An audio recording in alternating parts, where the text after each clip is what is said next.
Muito bem, tá gravando sim, sejam todos bem-vindos a esse canal. Hoje eu vou dar continuidade com vocês na nossa playlist de termologia. Vou falar do princípio geral da troca de calor. Vou falar também da propagação do calor, que pode ser por condução, convecção ou irradiação ou radiação térmica. Então, bora comigo. O princípio geral da troca de calor não tem muito mistério. Olha só. A soma algébrica das quantidades de calor trocadas entre os corpos que interagem dentro de um sistema termicamente isolado é nula. Em outras palavras, o somatório das inúmeras quantidades de calor, Q1, por exemplo, mais Q2, mais não sei quantos Qs, mais Qn, isso vai ter que ser igual a zero. Ou seja, todo calor cedido ou todo calor recebido, somados algebricamente, vai ter que resultar em zero. E é muito importante o quê? Sempre que eu tiver quantidade de calor cedida, eu vou considerar menor do que zero. Está perdendo, negativo, né? E sempre que a quantidade de calor for recebida, eu vou considerar maior do que zero. Estou recebendo, positivo, né? Maior do que zero. Aí, olhando aqui na figura, eu tenho duas placas, né? Vamos pôr assim, duas placas de temperaturas diferentes. A placa vermelha está bem quente, né? Uma temperatura superior que a placa azul, que está mais friazinha, né? Aí eu coloco essas duas placas em contato. Aí, devido a um tipo de propagação de calor, né? Uma placa vai ceder calor e a outra placa vai receber calor. Eu sei o quê? Que sempre a mais quente, a que possui uma maior temperatura, ela vai ceder calor para quem está mais frio, não é? Então, a placa vermelha vai ceder calor para a placa azul e a placa azul vai receber calor da placa vermelha, tá? Aí vai haver essa troca de calor aí. Até quando? Infinitamente? Até o fim dos tempos? Não. Até atingir o equilíbrio térmico, que é quando as duas placas vão possuir a mesma temperatura. Beleza? Beleza. Essa é uma questão bem conceitual, bem facinho, né, de se entender. Então, vamos partir direto, por exemplo, para a gente poder fechar essa questão do princípio da troca de calor. Vamos lá comigo, por exemplo. Uma mãe coloca em uma piscina 200 litros de água a uma temperatura de 20 graus Celsius. Posteriormente, decide colocar mais 5 litros de água a 100 graus Celsius.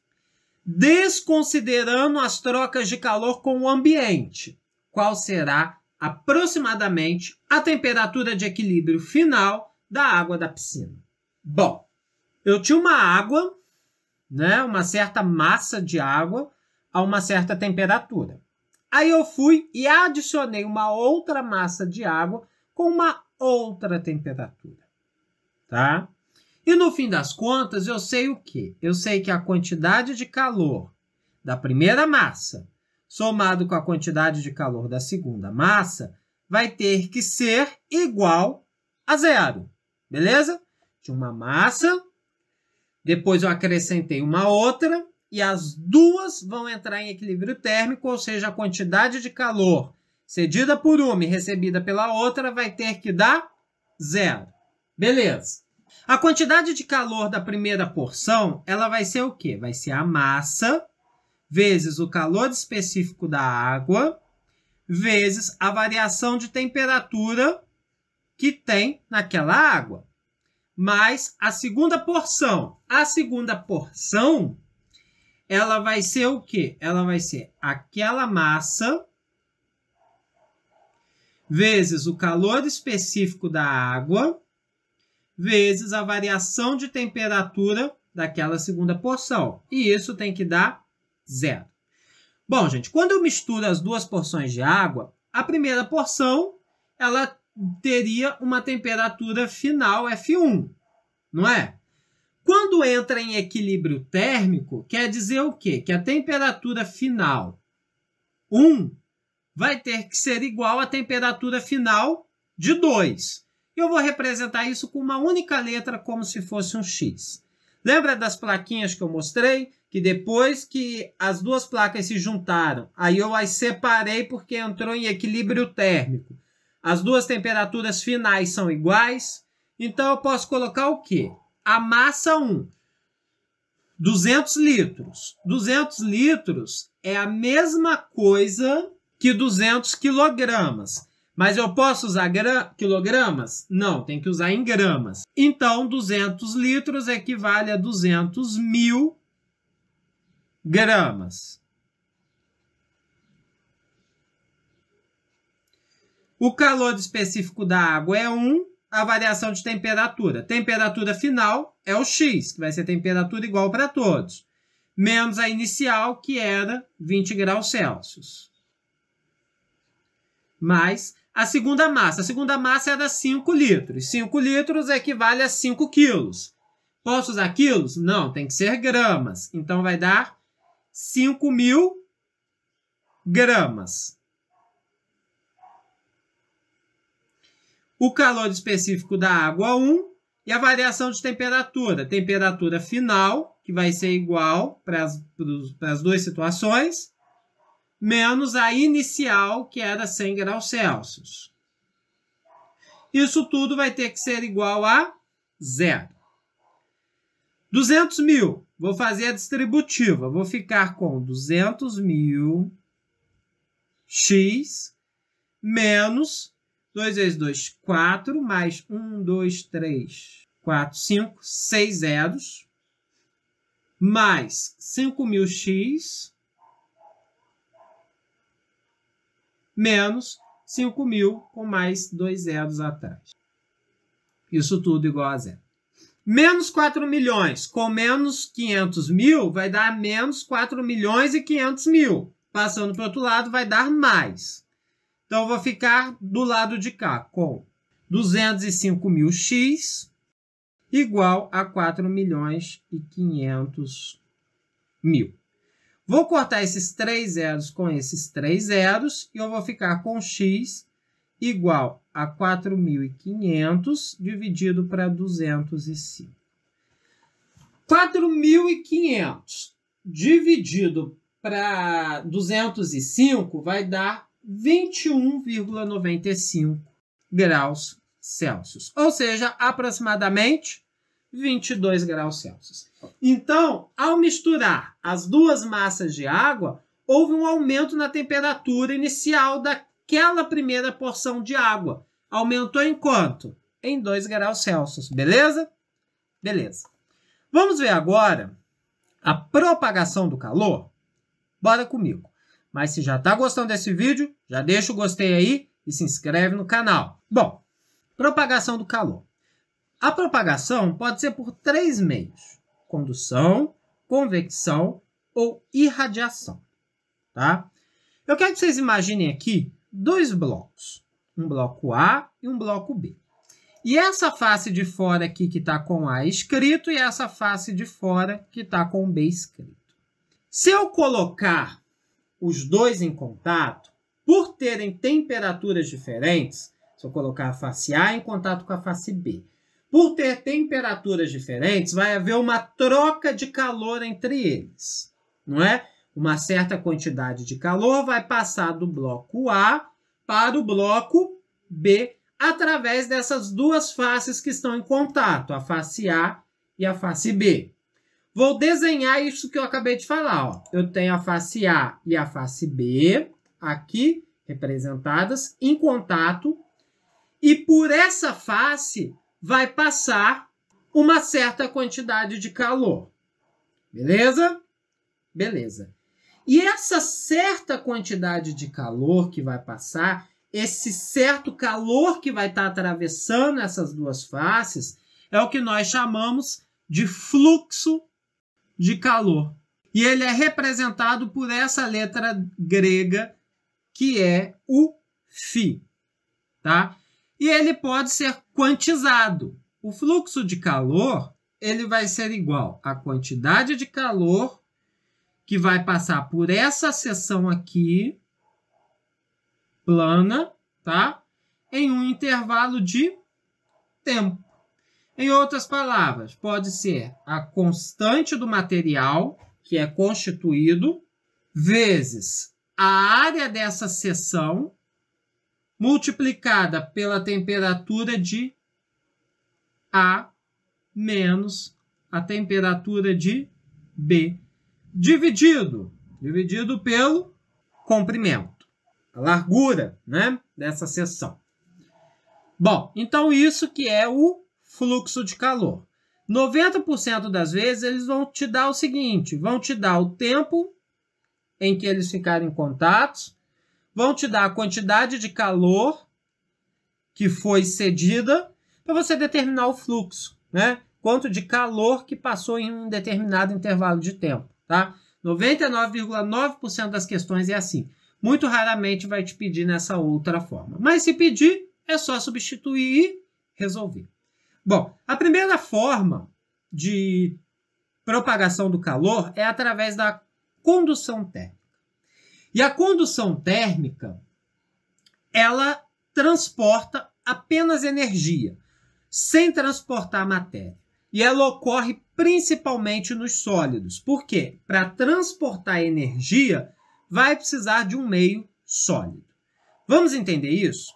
Imaginem o seguinte, eu tenho aqui uma barra de ferro. Eu coloquei essa barra, a extremidade A, no fogo. Aí eu consigo notar o quê? Se eu segurar aqui na extremidade B, eu vou ver que depois de um certo tempo, essa extremidade B começa a se aquecer. Por quê? Vou dividir aqui, ó, essa barra em 3 partes. Tá? A parte A, onde está tendo a propagação do calor.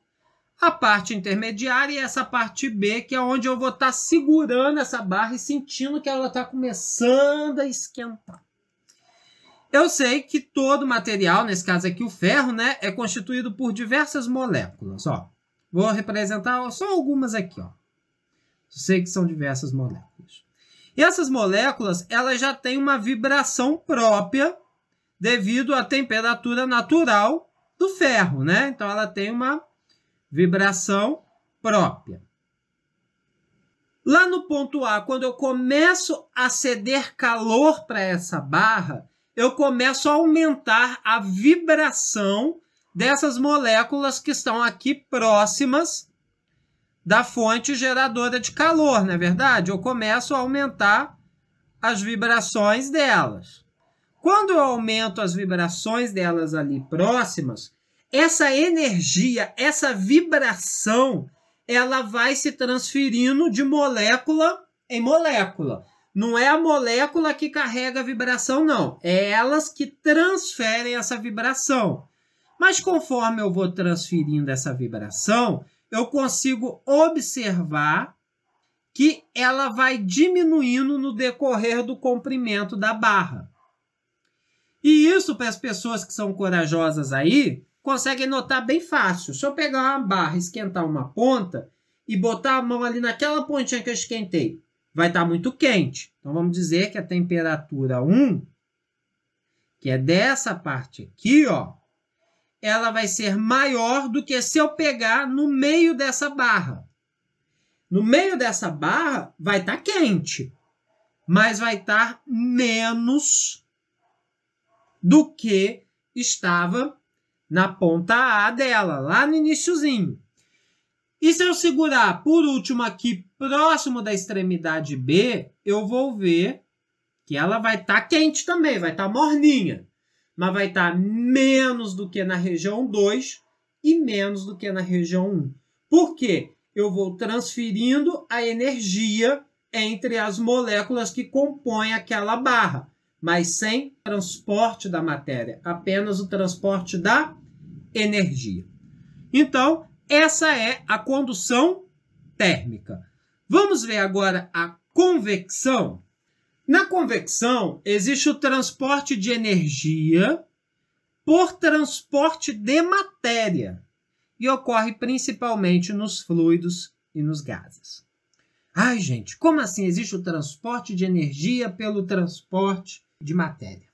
Isso quer dizer o quê? Quer dizer que vai haver o transporte de energia térmica através do deslocamento sucessivo de uma massa aquecida, não é? E isso ocorre muito no nosso dia a dia. Aqui eu aqueci uma água, né? Aí essa água quente, ela sobe e a água fria, ela desce. Aí vai fazendo esse looping até que tudo esteja quente. Então, é assim que funciona a convecção. É através do transporte da matéria. A energia vai se transportando através do transporte da matéria. Isso ocorre muito. Aqui no Brasil não tem, né? Mas quem já viu séries, filmes, principalmente nos Estados Unidos, aqueles lugares que existem geadas, que são lugares muito frios, vocês já devem ter observado um aparelho no chão que é um aquecedor. Por quê? Tudo que é frio tende a descer e tudo que é quente tende a subir. Então, esse aquecedor fica no chão porque a massa de ar fria vai descer, vai ir para o chão, vai passar por esse aquecedor, vai esquentar essa massa e essa massa vai subir e vai empurrar mais massa de ar fria para o chão, que vai passar para o aquecedor, vai esquentar, vai subir. Então, essa propagação de calor ocorre através da convecção, o transporte da energia através do transporte da matéria. Ocorre também, por exemplo, no ar-condicionado. Vocês já perceberam que o ar-condicionado está sempre instalado próximo ao teto? Lembra, ar quente sobe, ar frio desce. Então, naquele dia de muito calor, o ar quente vai subir, vai passar pelo ar-condicionado, vai ser resfriado e ele vai descer. Por isso que resfria todo o ambiente. Tudo que é ar quente vai subir e tudo que é ar frio vai descer. E nesse vai e vem do ar quente e do ar frio é o que resfria todo o ambiente. Ocorre isso também na geladeira. Vocês já repararam que o congelador da geladeira sempre é na parte de cima? É por causa disso. Porque o ar quente que está na geladeira vai subir, vai passar pelo congelador, vai ser resfriado e vai descer para a geladeira para manter todos os alimentos sempre frescos. Então, essa é a convecção térmica. Térmica tem um acento aqui, ó, que eu esqueci na hora de fazer o texto. Beleza? Beleza. Vamos ver agora, por último, a irradiação térmica. Alguns livros trazem irradiação ou radiação. É exatamente a mesma coisa.